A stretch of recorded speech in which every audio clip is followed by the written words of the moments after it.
Welcome back to the dungeon, ladies and gentlemen. It is week 16, week 15 in the books. Quick recap. I went 8-8 for week 15. My total for the whole year now, I forgot to mention it last week. So going into the week 16, 125 and 99. 8-8. These games are getting hard to predict. It's late in the season. Teams are throwing out the bag, changing defensive coordinators, the whole 9 yards. So that playoff race is getting very hot, and teams are trying to scramble and scratch to get in. So let's take a look at week 16 as we get ready for a new slate of games on Sunday football. Let's go.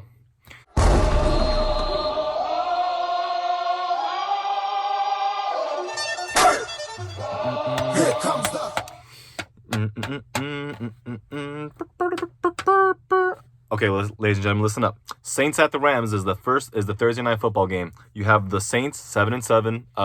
The Bucks are also 7-7, but they lead the division. Saints need this game. Rams team 7-7, looking to get in that wild card spot in the NFC playoff race. This game is in Los Angeles. I think the Rams here have played very well. The Saints are currently the fifth ranked pass defense, and Matt Stafford has been on a tear here lately, especially had a great game against the Commanders, found Cooper Kupp, utilizing Demarcus Robinson too, the former Chief. So it's going to be a good matchup here for them. The key in this game is to why I think the Rams are going to come out on top, Kyren Williams. This is going to be key for them to run, control the clock here, run the ball on the Saints. The Saints are loaded on offense. They should get Marshawn Lattimore back healthy and Michael Thomas on offense. But obviously they've been off rhythm. Michael Thomas hasn't really been healthy all year, so we'll see how that works out. For now, though, I think the Rams take this home, making the Saints more desperate coming into the last 2 weeks. I think the Rams win here at home, 23-20, starting off a very competitive, enticing week of football. Now moving forward, there's the Saturday, which would be the Christmas Day games. Pre-Christmas. Anywho, Saturday slate of games going to be Bengals at the Steelers. Steelers here have lost 3 straight games. They are back at home. Bengals have won 3 straight games with their backup quarterback, and they've been very impressive. T. Higgins, obviously Jamar Chase left the game halfway. T. Higgins had a monster game. This is also his contract year, so he's looking to get that. He's trying to get paid. He's trying to get that bag. But in all honesty, Steelers here, I think they'll break their losing skid. They have Coach Mike Tomlin announced that Mason Rudolph is going to be the starting quarterback going forward over Mitch Trubisky. They didn't like what he put on tape. Maybe this is a chance for Rudolph to come out here and prove that he can manage the game and put him in a position to win. Steelers defense usually always plays good at home, and a tough division matchup here. Expect the Bengals to have to claw their way in this one. Key component of this game is going to be the running games. Joe Mixon versus Jaylen Warren and Najee Harris. Notice I put Jaylen Warren before Najee Harris. He's probably going to take his job. But I think the Steelers here win a close one. They need to win bad. The Bengals also in this AFC North, clawing to stay in the playoff hunt. I used to think that there was going to be 3 teams to make the playoffs from this division. Now it might only be 2 because there's so many good teams in the AFC, and most of them with a 1-win, 1 game over 500 record. So the Steelers need this game just as much as the Bengals. But I got the Steelers at home here, 20-17. And now the Bills at the Chargers. Bills coming off a huge win, ran the ball right down Dallas' throat. Chargers fired their coach Brandon Staley. I know I've been talking about it all year, but man, I did not expect it to come in that kind of fashion. I guess Antonio Pierce has the right mindset. You keep your foot on the gas until they tap out, submit, and they were up 49-0. It's 5 minutes into the third quarter. It was insane. However, though, the Chargers now have new life. A new interim coach. I believe it's Kellen Moore, and they're at home here, and they've competed with the Bills before. Austin Eckler posted on NFL.com. He's playing for a contract. He should come out here and play well. For the Bills, though, they should not. The Chargers' pass defense is bottom 30, so. They should probably just focus on the run, and then as they did against the Cowboys, and try to open up the pass. As James Cook, their running back, has over 1,400 scrimmage yards for the year. Probably going to get himself a Pro Bowl nod this year. So I got the Bills winning here on the final game on Saturday, 31-14. Now moving on, I think we starting the Sunday slate of games here. Colts at the Falcons. Falcons lost to the Panthers on the road. They reportedly benched Desmond Ridder in favor of Taylor Heineke. Taylor Heineke didn't do too well as most fans of his expected, because he's razzle-dazzle, fiery, late quarter game rallying type of guy. But, he hasn't really done much of that the times he's played this year. And the Colts, coming off of a big win against the Steelers at home, now they're going on the road. It's a three-way tie for the AFC South crown between the Texans, Jaguars, and the Colts. So the Colts need this game. But the Falcons at home have played a lot better, albeit Ritter had a better starting record now that he's benched. I expect them to come out here and use their weapons. Drake London, Bijan Robinson, Kyle Pitts, they need this because they're still not out of it in the NFC South. So AFC South versus NFC South, I think the Falcons do win here. But obviously, these picks now can go 50-50, completely towards the losing end or completely towards the winning end. There's no telling. So I'm just picking the Falcons here because they're at home. But don't sleep on the Colts. I got the Falcons over the Colts 20-13. Packers at the Panthers. Both teams came off of losses. The Packers are likely eliminated from the playoff hunt in the NFC. They needed that win last week against the Buccaneers. They lost at home. But obviously here, I think they will come into Carolina. Carolina actually has the second-ranked pass defense in the league. Second-ranked pass defense. So maybe you want to run the ball at them because they're giving up a league-high 21 rushing touchdowns. Running backs or teams have rushed for 21 touchdowns on this defense. And they do not throw the ball downfield. Bryce Young's averaging the fewest yards per attempt of all qualified quarterbacks. I think Jordan Love here needs to just manage the game. Don't turn the ball over. This pass defense is not to be underestimated. Get the hands of your playmakers and utilize Aaron Jones. They just got him back from injury last week or 2 weeks ago, I believe. So utilize him. Utilize your two backs there and get a win. And then if they win out, they might have a chance to get that 6th or 7th playoff seed in the NFC. But they have to start by winning at Carolina. I think they do that 17-6 on Sunday. Now we going forward. We have the Browns at the Texans. Texans here, improbable win, but they got it pulled off. Case Keenum, talk about a journeyman, came in, filled in the place for CJ Stroud, who's in concussion protocol. Texans are boasting the second-ranked pass offense in the NFL. Second-ranked pass offense. And they're going against the Browns team that is the number 1-ranked pass defense. Obviously, we can talk Grant Delpit, Denzel Ward, Emerson. This is a very good team. And they're even on the road, they've been coming after teams. Joe Flacco threw 3 picks, but still managed to win the game last week against Chicago. So this is going to be a fun game, I think. I think the Browns here are going to be favored over the Texans. The Texans, like I said, fighting for the top seed in the AFC South.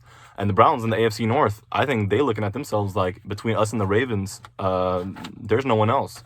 Really in the entire NFC, the Browns have that confidence. And then Myles Garrett, of course, putting up a case for Defensive Player of the Year. 4 forced fumbles on the season. So we'll get to see. This is going to be a good matchup here. I hope CJ Stroud is healthy and active. I think Tank Dell will still be out. Nico Collins, though, is questionable. So he might be there to play this game. So obviously, Noah Brown and Dalton Schultz have done most of the pass receiving for the Texans in that win against the Titans last week. But I got the Texans here just getting fallen short. The Browns win on the road. Tough road win. They've played very well on the road. I got the Browns winning 24-21 over the Texans. All right, now we move into the Lions at the Vikings. They play each other twice in the next 3 weeks.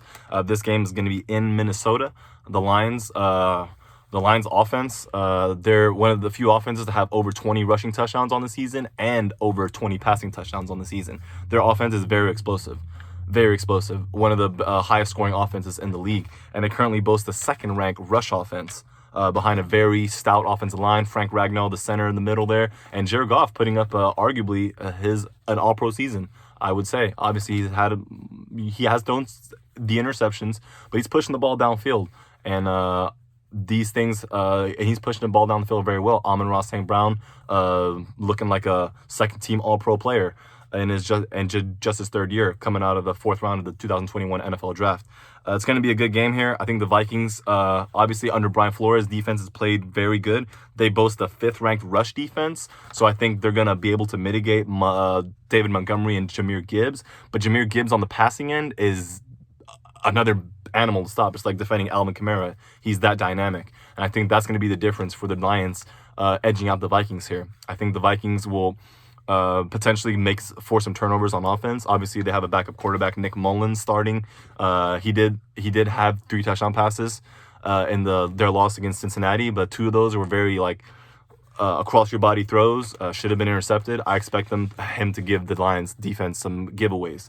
So I think a lot of the Brian Flores' defense giving up 30 points is mainly going to be due to bad field position the offense puts them in. That's what I see happening for this game. And it's the division game.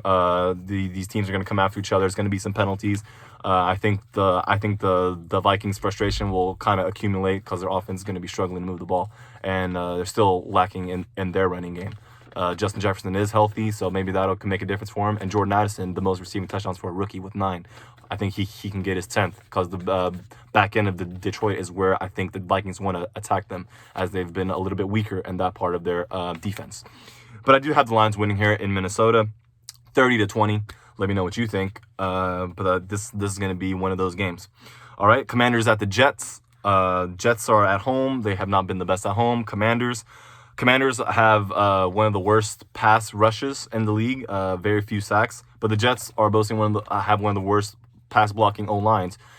Same for the Commanders. These are two not so good offensive lines.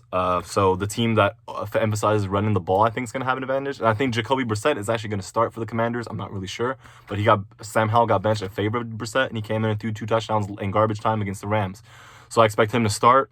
He's more experienced. He's a veteran playing against the Jets team that has the second-ranked pass defense in the league, the third-ranked pass defense in the league, obviously by Sauce Gardner, DJ Reader, Jordan Whitehead. They have a very good defense. It's where their offense has been incompetent most of the year. It's just unfortunate for them. So unless they can get the running game going, I don't see their offense putting up any points. But it's going to be a low-scoring affair, I see. I see the Commanders getting a first win here in, it seems like 2.5 months. I think they win 19-16 in New York. Moving on to the Seahawks at the Titans. Seahawks had a big win on Monday Night Football against the Eagles. Emotional game, first back game starting for Drew Lock, filling in for the injured Geno Smith. Hit Jackson Smith and Jigba down on the right sideline. Caught it with his fingertips. Amazing game. This was a game where they started slow, but once they got Kenneth Walker running the ball, they were a force. I think that's what they're going to do here against the Titans. Although the Titans have a very stingy defense and defend the run very well, there's not much on offense that suggests they're gonna make the Seahawks play from behind. Obviously, DeAndre Hopkins closing in on another 1,000-yard season and 6 touchdowns. But other than this weapon, Treylon Burks has not been what he was expected to do, being drafted first round in 2022 draft. Will Levis struggled mightily in the second half against the Texans when they were up 13-0 with a defensive touchdown from their secondary. So this is going to be a test for Will Levis just as much as it will be for Drew Lock, assuming he starts again if Geno Smith can't go, and then he will, But I think they force feed Kenneth Walker the ball here. Solid, very hard guy to stop once he gets going downhill. A lot of yards after contact, and I can see that happening in Tennessee here. So I think the Seahawks here will win. They're also looking for that wild card spot. The Titans are technically eliminated. They have not much to play for, but they definitely want to come out here and get some momentum going into their next offseason. I don't think they let go of Mike Vrabel. They want to keep him around, but they do have to do some reshuffling potentially in the offseason to get them going in the right direction they want to. Derrick Henry might look like he's going to leave the Titans, as he had one of his worst games as a Titan last week. I don't see him being much of a factor going against the Seahawks. The Seahawks rush defense, unless Will Levis uses his legs, but they don't. The Titans don't really design quarterback runs, so I don't see that happening. So I got the Seahawks winning here, 24-16 in Tennessee over the Tennessee Titans. Moving on now to the Jaguars at the Buccaneers. Shootout Central. I see it coming here. Buccaneers 7-7 and control of their destiny. With my prediction of the Saints beating the Rams, the Buccaneers could afford a loss here, but this is not going to be the case. Maybe the Saints do beat the Rams on Thursday Night Football. Buccaneers play the Jags, who have lost 3 straight games, all 3 to AFC North opponents. Now they're going against the NFC South team. Very good at defending the run, but bottom 30, I think they're the 31st pass defense. So they're giving up a lot of yards through the air. And this is going to be a great chance for Trevor Lawrence. He's still in concussion protocol, considering he starts. If not, it'll be C.J. Beathard, who's 2-12 a career as a starter. I see this favoring the Buccaneers here. Baker Mayfield seems very comfortable and calm in that system.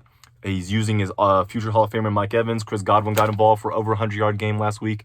This is going to be good for them. I think they have the matchups necessary to win this game. And I think the Buccaneers are going to keep that momentum rolling. Most likely going to be a team coming out the NFC South. But it's still 3 weeks until the end of the season, and week 16 has to happen before 17 and 18. Mathematical, we don't go backwards, we go forward. So let's find out how that is. And I think the Buccaneers here beat the Jags, giving the Jags 4 straight losses and a very unhappy locker room, I can imagine.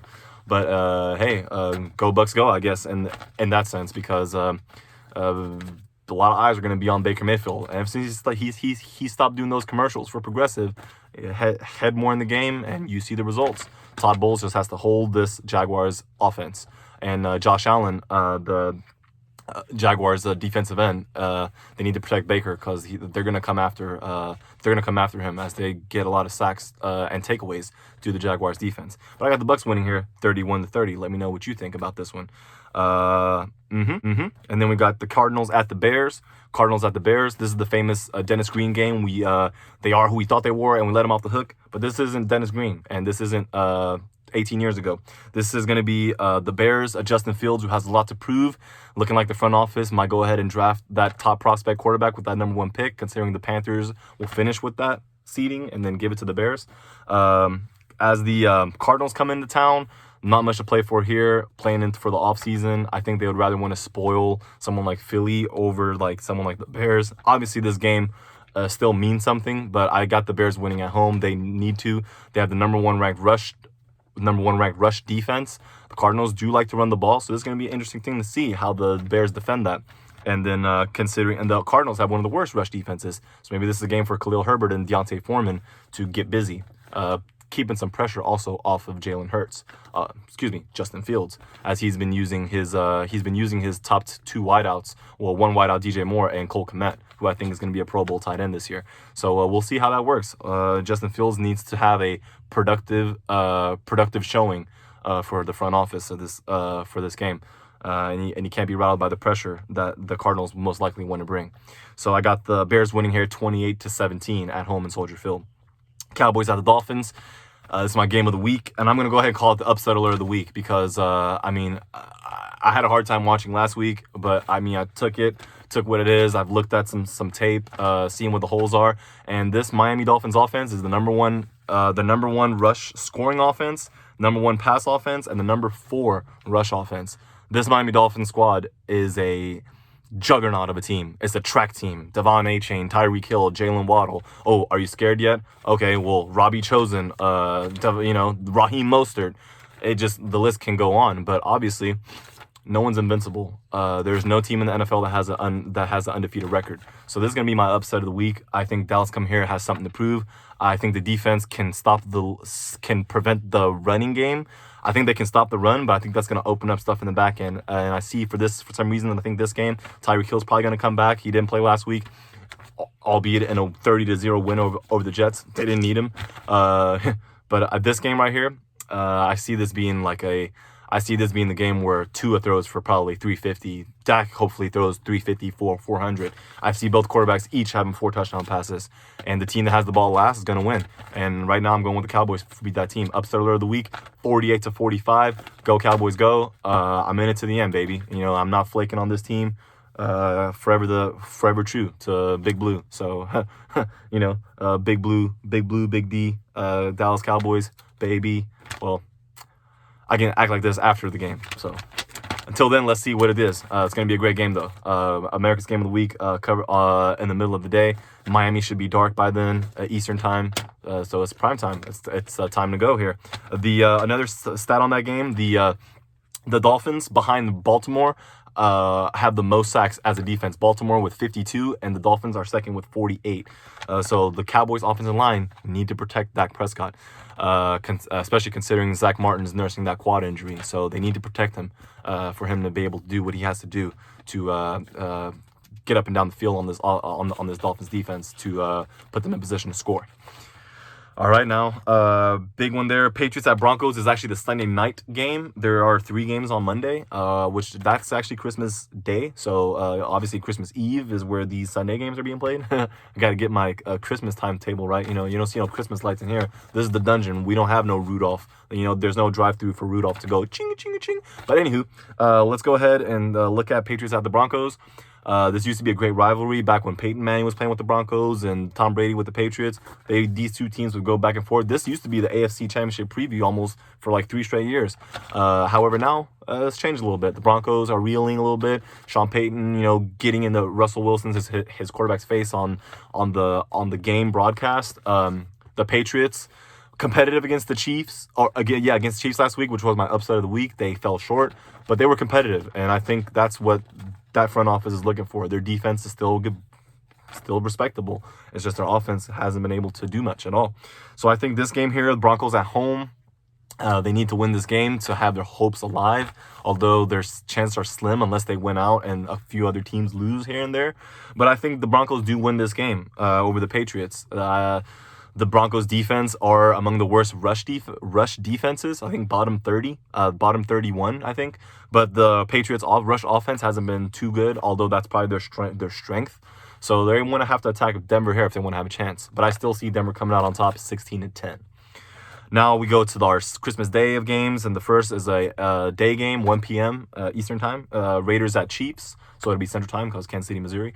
Raiders coming off of a 63-point performance. Antonio Pierce got his mindset on being it's a job interview for him. Going to be hopefully they make him the head coach because the players clearly play for him. Max Crosby, I got to say, he's got to be in the Defensive Player of the Year conversation now that we're getting close to the end of the year. This is going to be a big test for them. The Chiefs here with the Patrick Mahomes-led team where majority of the receivers are dropping the ball. Isaiah Pacheco has been injured, but I think he'll come back.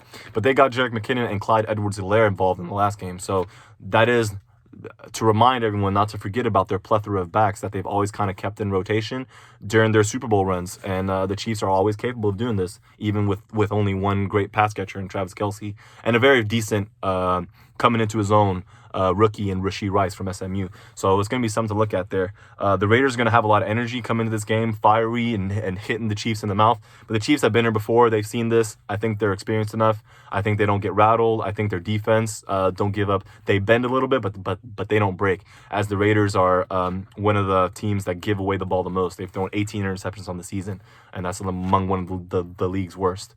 Let's see how they do this. And I think the Chiefs do win at home 23-14 over the Raiders. Now, the middle of the day game, the 4 o'clock game here is going to be the Giants at the Eagles.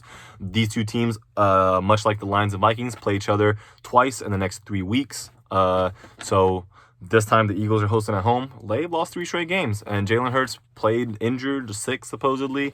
They're very not happy in that locker room, albeit or so their opponent that got Tommy DeVito, their quarterback, got sacked 7 times and took a beating against the Saints in that Superdome. So I expect a pretty close game. I expect both these teams to kind of be sluggish, if that makes sense.